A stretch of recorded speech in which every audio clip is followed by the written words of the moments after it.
நதியால் மக்கள் தாகம் தீர்ந்தது, மரத்தில் பிறந்த கனியால் அவர் பசியும் தணிந்தது, கொடியில் பிறந்த மலரால் எங்கும் வாசம் தவழ்ந்தது, அன்னை மற்றவராலே போற்றப்பட வேண்டும். கற்றவர் சபையில் உனக்காக தனி இடமும் தர வேண்டும்.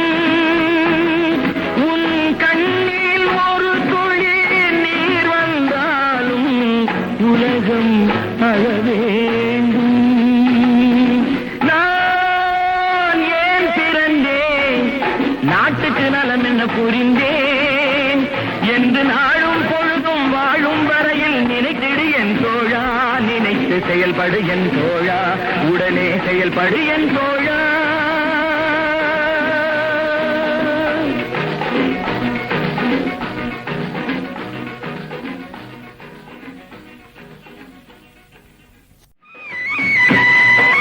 மலையில் பிறந்த நதியால் மக்கள் தாகம் தீர்ந்தது, மரத்தில் பிறந்த கனியால் அவர் பசியும் தணிந்தது, கொடியில் பிறந்த மலரால் எங்கும் வாசம் தவழ்ந்தது, அன்னை மற்றவரா